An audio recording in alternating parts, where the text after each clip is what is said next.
Good afternoon. Today it's my somber duty to discuss the death of 12-year-old Malinda Hoagland. We are here to announce that we have arrested Malinda's biological father, Rendell Hoagland, and his girlfriend, Cindy Warren, on charges of attempted homicide, aggravated assault of a child, kidnapping, and other related charges. As always in our justice system, these defendants are innocent until proven guilty, and what I'm going to be talking about today is going to be difficult to hear, and I may struggle to get some of the facts about this case out, so I ask that you please bear with me. On Saturday, May 4th, the West Caln Police Department and the Westwood EMS responded to a 911 call from Rendell Hoagland, who reported that Malinda was unconscious and non-responsive. Shockingly, they found a 12-year-old girl who was broken and barely alive.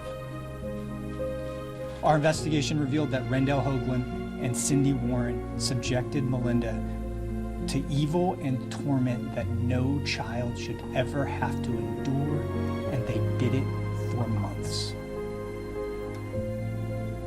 After the 911 call, Malinda was whisked away to Paoli Trauma Center, and she was given top-flight medical treatment.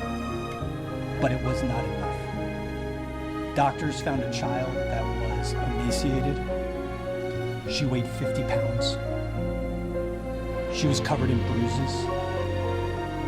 She had a half-dozen broken bones at least. Her organs were failing. And ultimately, she died while she was being treated at the hospital. Our investigation began as soon as the 911 call ended. Police slowly learned that Malinda had been pulled out of middle school in late November and early December and shifted to an online cyber school. They reviewed cell phones used by Rendell Hoagland and Cindy Warren as part of the investigation. They noted that Cindy Warren had deleted a number of her text messages with Rendell. They found dozens and dozens of videos stored on both phones from the defendant's in-home camera system that also had speakers attached to those cameras. Those videos showed that Malinda was ankle cuffed to furniture and verbally berated by the defendants through that in-camera speaker system. The videos showed that they would punish her by demanding strenuous physical exercise, such as squats and running in place while she was still shackled.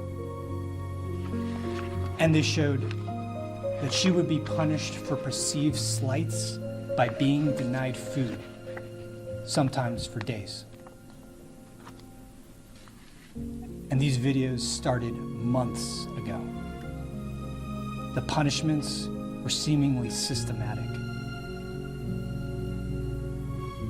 Based on this and other evidence, we decided to charge the defendants with attempted murder. They were arrested last night. Their bail was set this morning at $1 million cash. We are awaiting a variety of medical-related reviews and reports to be concluded, at which point we will decide whether to charge the defendants with murder of Malinda. These reports can take weeks to obtain, and we'll determine whether those charges are warranted when we have a chance to thoroughly review all the evidence. And because this is an ongoing investigation with respect to those potential charges, I'm not going to be taking any hypothetical questions about murder today. But in the following days and weeks, everyone is going to ask, how could this happen to a 12-year-old in America? I don't have the answers right now, but what I can say immediately is that Malinda seemingly had limited access, incredibly limited access to the outside world from the moment that she was pulled from school. And what I can also say is that on Saturday night, when police and first responders truly encountered Malinda in a state where they could recognize something was wrong, they did everything in their power to save her. And while we wish that the 911 call had happened sooner, it's very clear that everyone rang every alarm in every direction to make sure that she was taken to the best place and that the best investigation could happen in an attempt to make sure that she could be safe if she could be saved. So if there's something to take from this right now, it's that if you have concerns about the safety of a child, even of a child that you hardly know, you should say something. Call 911. Call Childline at 1-800-932-0313. Childline reports can be even anonymous when you file them correctly. And if you think you have information about Malinda's case, please contact the Chester County detectives immediately at 610-344-6866. I want to end by saying a couple more things. First, Malinda's family has provided us with a photograph of her from when she was younger. That just came in recently. We're going to email that to you folks. Please consider using that in your visuals going forward. And I would be also remiss in not thanking all of our law enforcement partners in this case. I want to thank Chief Martinez from the West Caln Police Department, who's here to my left. The Pennsylvania State Police Troop J, who helped in a variety of different ways in multiple counties. I want to thank the West Brandywine Police Department, West Caln Township Police Department, South Coatesville Borough Police, Coatesville City Police, and other departments I'm sure I'm failing to recognize for their immediate and unquestioning assistance when we called asking for even small favors. And I want to thank the members of my office, essentially my entire team of county detectives and First Assistant District Attorney Aaron O'Brien, who worked essentially 72 hours straight to make this arrest last night happen, to give us an idea of what Malinda was truly facing. This is not an easy case. There is assuredly a lot more work to do. But together we will get justice for Malinda. Our thoughts and our prayers are with her and her family. I'll now open it up to your questions. Were there other children in the home? There's a 9-year-old child in the home that is Cindy Warren's biological child. He appears to have been very well treated and unharmed and is out of her custody currently, obviously. Did either of these two, Cindy in particular, have a prior history of abuse of a child? So I am ethically constrained from answering questions about people's criminal histories in these press conferences. You can consult the materials and make a determination on your You're out of school. You're out her mother or the father? Sorry, her biological mother is elsewhere in Pennsylvania. Her father and Cindy pulled her out of school is the best of our understanding currently. I know these two have been patiently trying to chime in, so. Do you believe the abuse was occurring before she was pulled out of school, or the abuse started after that We're still working on a timeline. We have a lot of electronic evidence that we are working through right now, so I don't want to give, I want to make sure that I give precise answers when we can, but right now I can't answer that. Has the school provided any information about her? Any reached out to school? We've been working with every school that we can in the brief 72 hours that we have, really been going forward on this case full energy. So every agency that we've worked with has been cooperative so far. That's what I can say. Do you know she was appearing in person in this type of school and virtually showing up on camera? She was virtually showing up on camera based on some of the videos that we reviewed, but she was shackled below for where the camera was. There was nothing, there's no red flags, nothing. No, I mean, when we executed search warrants at the house was in good condition. Currently, we do not see how anyone on the other side of that screen could have known what was going on. If that changes, we will update.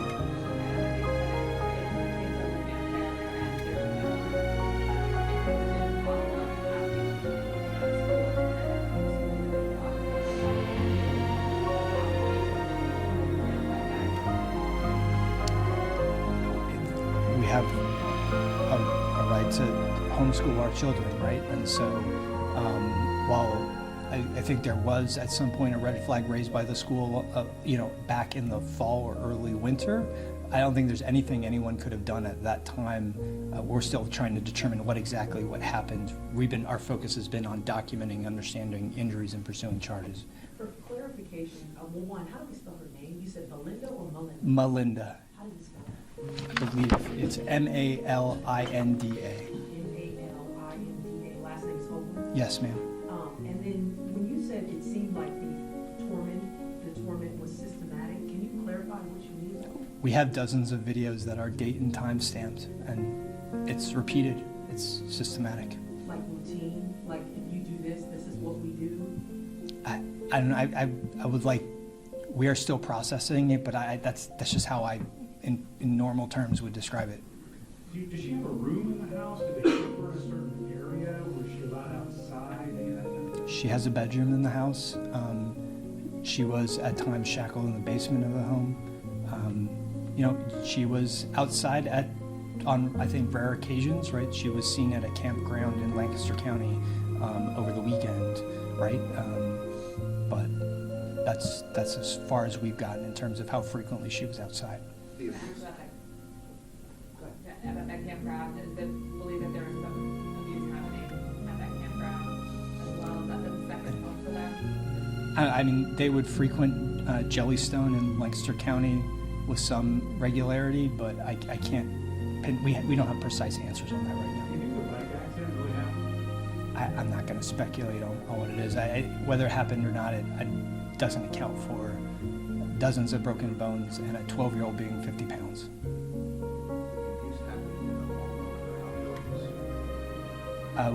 There are outbuildings on the property. Right now, our focus is inside the home. And what do you think? Do you use these videos again? These videos of the abuse that possibly have the library? No, I mean, you have to sort of, I know people don't think about this, but cell phones work a variety of different ways. So when you view a video, your phone will often store that video that you viewed somewhere else on the phone that you don't access. We call it cached. We're still working through the technical ways that these videos were preserved, but I don't believe, as I stand here right now, and again, this is ongoing, and we've been at this for no more than 3 full days, that they were purposefully saving these videos.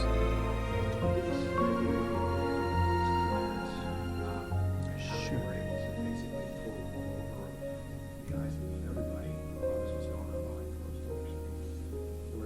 No signs. Look, my understanding is that Rendell Hoagland is a welder, and that Cindy Warren stays home, and they keep to themselves, right? And when you keep to yourselves, West Caln's not completely raw, but in a relatively, we're not on top of each other in row homes like we can be in Philadelphia, right? If you don't give an opportunity for children to get out, and if you can essentially through a sheer terror campaign train your child to not say anything because they're so terrified of the repercussions, this is apparently, can happen. And can you tell us if Malinda suffered from any kind of mental or health problem? I don't, not to my knowledge as I stand right here, but we have a lot of medical records that we are slowly getting in that we need to review in this case. So I'm not that's just where we stand right now. I gotta ask you a human question. Sure. You said, broken and barely alive, evil and tormented from once, 50 pounds, covered in bruises, half dozen broken bones, organ failure. I'm reading here, she allegedly had a hood over her head. As a human being, when you look at something like this, what goes through your mind? I think we've all asked ourselves over the past few days, like when the last time Malinda was ever loved. So it's an awful thing to think about. Do you have any sense of why she was targeted? We're still investigating. Like I said, we felt like we had enough evidence to move forward with charges today, and we weren't going to wait another day to answer a lot of the same questions that everybody has. And we needed to make sure that based on what we saw, that they were in custody as soon as we could put them in custody. That's what we did. So I fully expect that we will be back before you in the coming days or weeks to try and shed some light on that. I will also tell you that in my experience in cases like this, there are no answers that make sense. It's a reminder that there is evil in this world, and we all need to be vigilant for it and come together as a community to make sure that we can be safe. For clarification, you said attempted murder. The docket says homicide, murder homicide. I call colloquially attempt murder, attempt homicide. They're the same thing. Okay, so we can report that the charge that they're facing is homicide. They're charged with attempted homicide Okay. or attempted murder, whichever one you would like to choose. All right, well, if there are no more questions, I want to thank you all for coming and reporting on this very difficult case. Thank you.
In West Caln Township, police discovered signs of abuse after a 911 call over the weekend for an unconscious child.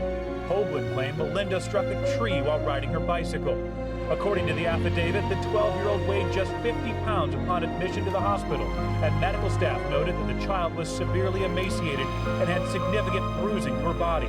Covered what appeared to be systematic and cruel punishment of the young girl, including numerous videos of the child which showed the child chained to furniture and forced to do calisthenics.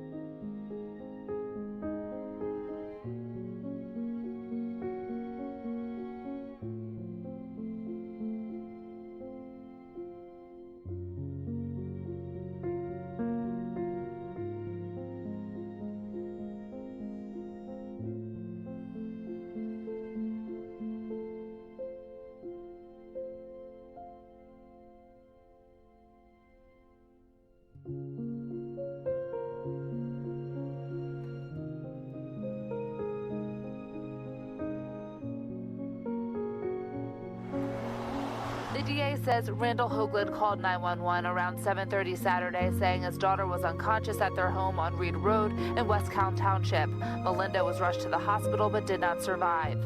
Documents say Hoagland told police that his daughter was injured on a water slide and while riding her mountain bike during a weekend camping trip at Yogi Bear's Jellystone Camp Resort in Quarryville. Dozen broken bones at least. Her organs were failing. Investigators say Malinda was pulled out of North Brandywine Middle School and shifted to online cyber school in January of this year, and a search found dozens of videos recorded in the months after from Hoagland's in-home camera system, where investigators say the couple shackled Malinda to furniture and verbally berated her through a speaker system for hours. See if you had any comment. I don't. A person that answered the door at Hoagland's home did not want to comment. Documents say Warren has a prior conviction for endangering the welfare of a child in Monroe County related to her son and the beating death of a 2-year-old child in her care. Documents say Malinda last attended school on November 30th, 2023, with unexcused or illegal absences all December, but the DA says she showed up on camera for cyber school, shackled out of camera view, raising no red flags.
News.